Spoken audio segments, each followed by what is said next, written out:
contact with me so that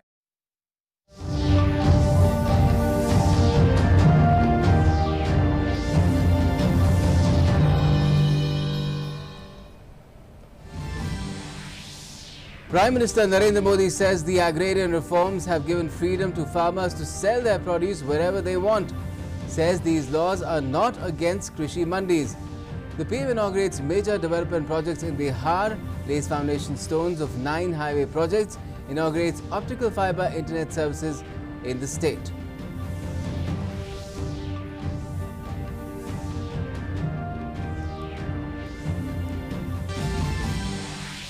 India continues to top the world with COVID-19 recovery rate going past 80%. Almost 44 lakh patients cured and discharged. Case fatality rate drops further to 1.60%.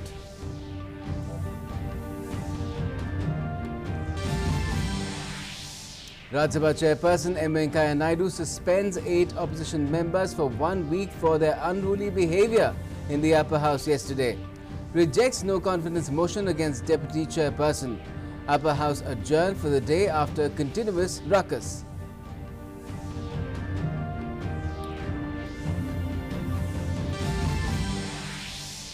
At least 10 people killed while several others injured after a 3-storied building collapses in Bhiwandi in Maharashtra. Several people are still trapped under the debris. National Disaster Response Force is carrying out rescue and relief work. President and Prime Minister condole the loss of lives in the incident.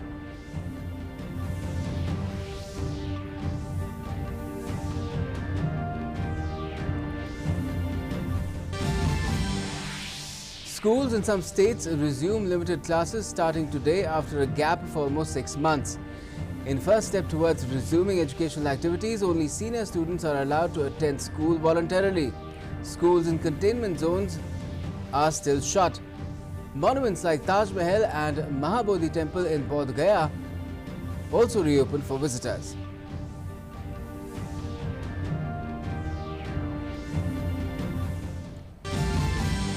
And the 6th round of Corps Commanders level talks between India and China on border standoff are being held at Chushul, Moldo. The focus of the talks is likely to be on the implementation of a 5-point agreement reached between the two countries on disengagement of troops and de-escalation of the situation in eastern Ladakh. It also has a diplomatic dimension.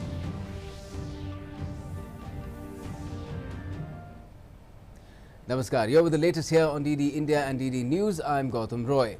Now, Prime Minister Narendra Modi laid the foundation stones of 9 highway projects worth 14,258 crore rupees today and inaugurated optical fiber internet services in Bihar.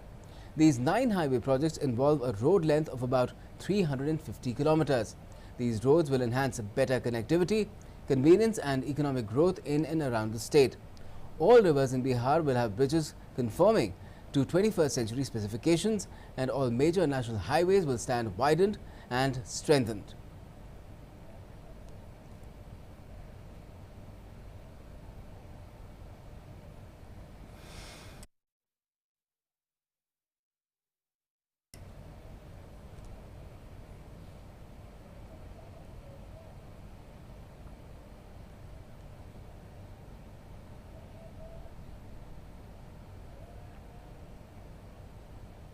इस योजना के तहत 1000 दिनों में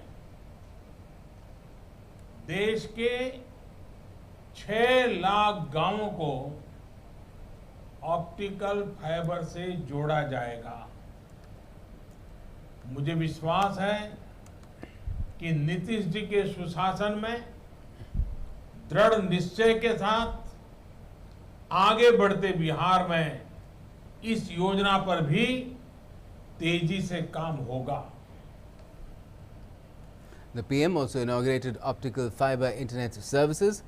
He said rural people will be empowered with availability of high-speed internet in villages. देश भर में 3 लाख से अधिक कॉमन सर्विस सेंटर भी ऑनलाइन जोड़े गए। अब यही कनेक्टिविटी देश के हर गांव तक पहुंचाने के लक्ष्य के साथ देश आगे बढ़ रहा है। जब गांव-गांव में तेज इंटरनेट पहुंचेगा तो गांव में पढ़ाई आसान होगी, गांव के बच्चे, हमारे ग्रामीण युवा भी एक क्लिक पर दुनिया की किताबों तक, तकनीक तक आसानी से पहुंच पाएंगे। Prime Minister Modi asserted that the farm sector reform bills passed by Parliament were the need of the 21st century India, and again reassured farmers that the government purchase of their produce coupled with minimum support price mechanism will continue. हमारे देश में अब तक उपज और बिक्री की जो व्यवस्था चली आ रही थी, जो कानून थे, उसने किसानों के हाथ पांव बांधे हुए थे। इन कानूनों की आड़ में देश में ऐसे ताकतवर गिरोह पैदा हो गए थे जो किसानों की मजबूरी का फायदा उठा रहे थे। नए कृषि सुधारों ने देश के हर किसान को ये आजादी दी है कि वो किसी को भी कहीं पर भी अपनी फसल, अपने फल सब्जियां अपनी शर्तों पर बेच सकता है। अब उसे अपने क्षेत्र की मंडी के अलावा भी कई और विकल्प मिल गए हैं। PM also said that compared to pre-2014, highway construction pace is now more than double. Money spent on it is almost 5 times more. 2014 से पहले की तुलना में आज हर रोज 2 गुनी से भी तेज गति से हाईवे बनाए जा रहे हैं। हाईवे निर्माण पर होने वाले खर्च में भी 2014 से पहले की तुलना में लगभग 5 गुना बढ़ोतरी की गई है। आने वाले 4-5 सालों में इंफ्रास्ट्रक्चर पर 110 लाख करोड़ रुपए से ज्यादा खर्च करने का लक्ष्य रखा गया है। Rajya Sabha today suspended 8 members for the remaining part of the monsoon session over their unruly behavior during the passage of the farm bills. Chairperson M. Venkaiah Naidu termed the behavior of members during the passage of the bills on Sunday as very unfortunate, unacceptable and condemnable, and one that has tarnished the image of Parliament, particularly the Elders' House. The question is the following members be suspended from the service of the House for a period of the remaining part of the current session of their unruly behavior, especially with the chair and their grossly disorder conduct, violation of the rules and etiquettes of the Rajya Sabha, thereby bringing disrepute to this august House and causing insult to the office of the Deputy Chairman yesterday. Thereafter, Sri Derek Koberin, Sri Sanjay Singh, Sri Rajiv Sato, Sri K.K. Ragesh, Syed Nazir Hussain, Ripun Bora, Musdera Hussain, Edamaram Karim are suspended for the period of 1 week for the remaining part of the current session. And while pronouncing his order, the chairperson said that it was a black day for parliamentary democracy yesterday when some members came to the well of the House and threatened Deputy Chairperson of the Rajya Sabha. He also rejected the no-confidence motion against the Deputy Chairperson brought by the opposition parties. And meanwhile, Rajya Sabha was adjourned for the day amid uproarious scenes by the opposition members over the suspension of 8 opposition MPs for the remaining part of the monsoon session over their unruly behavior during the passage of the farm bills on Sunday. The proceedings of the House were almost washed out as it could not take up any legislative business. Despite several requests, the suspended MPs refused to leave the premises, thereby halting further proceedings inside the House. And Union Parliamentary Affairs Minister Prahlad Joshi today said that the 8 suspended Rajya Sabha MPs had misbehaved and it was a type of Gundaism and they have no trust in democracy. उप सभापति के ऊपर आपको हो सकता है तो मैं कोशिश कर रहा हूँ, वो वीडियो भी हम रिलीज करने का कोशिश कर रहे हैं। थप्पड़ तक गए हैं उपसभापति, जो अत्यंत गौरवान्वित नेता है, बिहार के है, ऐसे नेता के ऊपर इस हद तक गए हैं। टेबल के ऊपर, सभापति के टेबल के ऊपर श्री डेरेक ओबरायन बैठा था। इसके दौर्भाग्यपूर्ण घटना राज्यसभा में और लोकसभा में भी कभी नहीं हुआ है। हुआ होगा कई विधानसभा में, लेकिन this is the first time, and after repeated request that we are ready for the division. And at least 10 persons have lost their lives and 11 are admitted to hospital in Bhiwandi of Thane district in Mumbai. A 3-storied building collapsed in Patel compound area early today. Over 35 people have been rescued by locals. Several people are still trapped under the debris. NDRF teams are at the site and have launched relief and rescue operations. President has expressed grief over the incident. He tweeted saying the loss of lives in the building collapse at Bhiwandi, Maharashtra is quite distressing. In this hour of grief, my thoughts and prayers are with the accident victims. I wish speedy recovery of the injured. Local authorities are coordinating rescue and relief efforts. And Prime Minister Modi has also expressed anguish at the loss of lives in the building collapse in Bhiwandi in Maharashtra.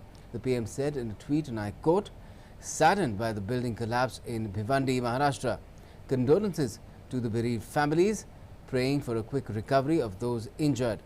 Rescue operations are underway and all possible assistance is being provided to the affected." Now, India has crossed the significant landmark of more than 80% national recovery rate. On a continuous stretch of high recoveries, India has also reported more than 90,000 recoveries for the third day in succession. 93,356 patients have been discharged in the last 24 hours. 12 states and union territories have registered recovery rate more than the national average. 79% of the new recovered cases are from 10 states or union territories. The total recovered cases are close to 44 lakh today. India tops the global figure of total recoveries. It accounts for more than 19% of the world's total. India's three-pronged strategy of test, trace and treat is proving to be successful. The fatality rate has dropped to 1.60%. And the nation's lead tourist attraction, the Taj Mahal and the Agra Fort, have reopened for visitors today. After an unprecedented closure of 6 months due to the COVID-19 pandemic, now the Archaeological Survey of India has said that all necessary arrangements are in place for the reopening. Also, the Mahabodhi Temple, the first World Heritage Site of Bihar at Bodh Gaya, has also reopened for devotees as well as visitors. After a gap of nearly 6 months, schools have reopened partially in several states starting today. These include Andhra Pradesh, Assam, Nagaland, Himachal Pradesh, Jammu and Kashmir as well as Chandigarh. The coronavirus pandemic had forced authorities to shut educational institutions across the country to contain the spread of the deadly virus. Students of classes 9 to 12 have been allowed purely on a voluntary basis. Citing the high number of coronavirus cases, many states including Delhi, Uttar Pradesh and West Bengal have announced not to resume classes from today. Students will have to get a consent slip from their parents to visit the schools. However, the students and teachers who live in the containment zones are not allowed to attend schools. All the coronavirus preventive measures such as maintaining social distancing, covering face with a mask or face cover, washing or sanitizing hands need to be strictly followed. Thermal scanners for screening the body temperature of students and teachers is mandatory at school entrances. Schools have been advised to arrange different entry and exit gates if feasible. The government has also asked schools to continue virtual classes. In yet another first in the history of Indian naval aviation, 2 women officers have been selected to join as observers, that is airborne tacticians, in the helicopter stream. They would be in effect the first set of women airborne combatants who would be operating from warships. Earlier, entry of women was restricted to the fixed-wing aircraft that took off and landed ashore. These officers, Sub-Lieutenant Kumudini Tyagi and Sub-Lieutenant Riti Singh, are a part of a group of 17 officers of the Indian Navy, including 4 women officers and 3 officers of the Indian Coast Guard, who were awarded wings on graduating as observers at a ceremony held on the 21st of September at INS Garud in Kochi. And heralding the path of game-changing labour welfare reforms in the country, the government has introduced 3 bills related to labour laws, including on industrial relations in the Lok Sabha. The industry has also wholeheartedly welcomed the move by the centre. Listen in. It's going to help augur the ease of doing business rankings for the country. It helps in consolidating all the different labor acts and reforms under one code. And it's going to go a long way in improving industrial relations between employer and employee. The proposed bills are pro-workers and pro-employment. It is a win-win proposition for industry as well as for the workers. The labour bill comes as a blessing at this time. These bills will encourage more employment through the formal channels and enhance benefits for the workers. In yet another ceasefire violation, Pakistani army initiated unprovoked and indiscriminate firing with small arms and heavy mortar shelling along the LOC in Shahpur, Kirni and Kaspa sectors in Poonch district. Defence spokesperson told DD News that Pakistani troops started firing with small arms, followed by shelling with mortars. However, vigilant Indian Army troops guarding the fence have been retaliating befittingly with equal caliber to silence the guns of the Pakistani army troops. Moreover, there are no reports of damage to any property and loss of any life. The 6th round of Corps Commander level talks between India and China on border standoff have started at Moldo on the Chinese side of the LAC near Chushul in Ladakh. The focus of the talks is on the implementation of a 5-point agreement reached between the 2 foreign ministers at the SCO summit in Moscow on disengagement of troops and de-escalation of the situation in eastern Ladakh. The highlight of the meeting is the presence of a joint secretary level officer of the External Affairs Ministry in the Indian delegation.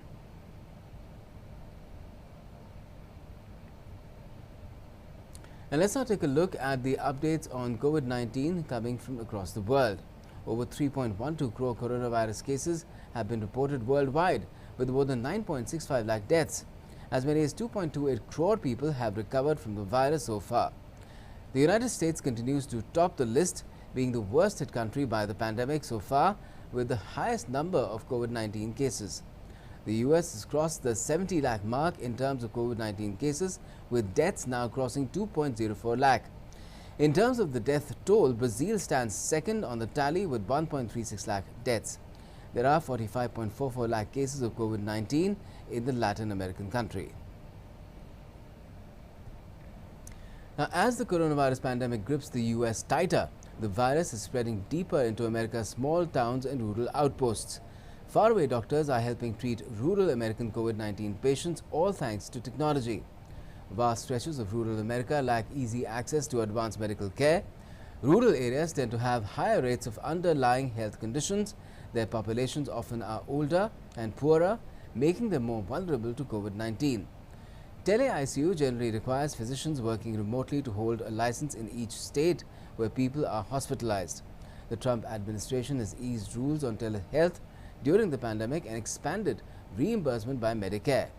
Shares of telemedicine companies have soared as patients embraced online visits. In Britain, COVID-19 cases have risen sharply in recent weeks to more than 4,000 per day. According to Health Minister Matt Hancock, the country is at a tipping point on COVID-19 pandemic.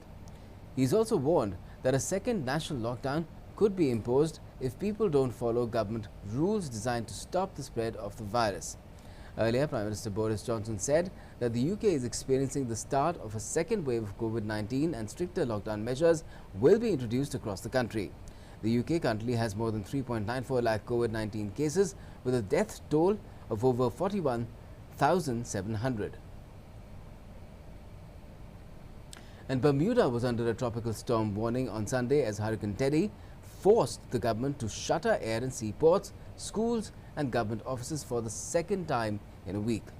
The centre of the Category 2 storm was forecast to move east of the wealthy British territory on Monday and lose strength as it approaches Nova Scotia. The Bermuda Weather Service said the territory could see waves of up to 30 feet, that's 9 meters high, and sustained winds topping 80 kilometers per hour. The large hurricane was expected to pass 125 miles or 200 kilometers east of the island by this afternoon. And Italians are voting in 7 regional elections expected to favour the far right and a constitutional referendum to cut down the number of MPs in the country's 2 chambers. Voting began on Sunday and it's continuing on Monday as well. Results are expected to be announced later in the day. The main national governing parties, the Five Star Movement and the centre-left Democratic Party, are bracing for a poor showing in the first electoral test since the outbreak of the new coronavirus. The opposition, led by Matteo Salvini of the far-right League, is expected to win at least 3 regions, including Veneto, the region around Venice and Liguria in the north, according to projections. Let's get you some sports news now. And English football club Liverpool scored a comfortable 2-0 victory over 10-man Chelsea to preserve their 100% record in the Premier League after 2 games. The Reds dominated the first half and Chelsea were reduced to 10 men as Andreas Christensen was sent off. Jurgen Klopp's side made their pressure count as Mane scored the opening goal in the 50th minute with the help of a superb header. Sadio Mane's pace forced the error from Chelsea goalkeeper Kepa, and Mane effectively finished the contest with Liverpool's second goal. This was a reality check for Chelsea after a summer of big spending by manager Frank Lampard, and surely the final flawed contribution from error-ridden keeper Kepa Arrizabalaga. Liverpool are the first reigning champions to win away at Chelsea in the Premier League since Manchester United in April 2002. Son Heung-min netted 4 goals as Tottenham Hotspurs secured their first Premier League victory of the season as they came from behind to win 5-2 at Southampton. England skipper Harry Kane assisted all 4 goals before adding one of his own at the end. Spurs fell behind to a Danny Ings goal before South Korean Son ran riot.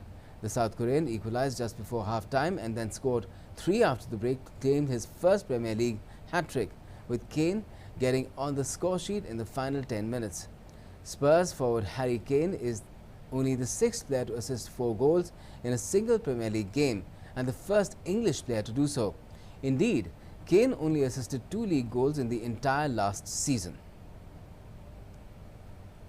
And cycling now, where Slovenia's Tadej Pogačar confirmed his victory as the second youngest Tour de France champion in history after Sam Bennett won the final sprint in Paris 21 years ago. Pogačar overhauled long-term race leader Primož Roglič with a stunning time trial win to claim the yellow jersey on his Tour debut. With the race leader not challenged on the final stage, Pogačar finished comfortably. Pogačar, who is the first Slovenian winner and first champion on debut since Laurent Fignon in 1983, won 3 stages in total and also won the polka dot jersey as King of the Mountains and the white jersey as the best young rider. Tennis now, and world number 1 Novak Djokovic booked his place in the final of the Italian Open with victory over Casper Ruud. The Serbian, who has won the clay court tournament 4 times, claimed a 7-5, 6-3 victory over the Norwegian, who is ranked 34th in the world. A maximum of 1,000 people were allowed in the stands for the first time this week to watch the action. And world number 2 Simona Halep stayed on course to win her first Italian Open title by beating Gabin Muguruza 6-3, 4-6, 6-4 in the semi-finals at Rome. Top seed Halep overpowered the 26-year-old Spaniard Muguruza in the first set. The pair then traded several breaks in the second set, and though Muguruza forced a decider, her Romanian opponent edged the third set. Let's get you now back home and something that will put a smile on your faces. Well, Indian Army organized a Shikara boat race on the iconic Dal Lake in Srinagar on Sunday. More than a dozen Shikara boat owners participated in the race and said they were thrilled that such competitions are being organized to ensure that they grow and prosper further. The aim behind holding the race was to give recognition to the shikara owners and to boost tourism in the Kashmir Valley.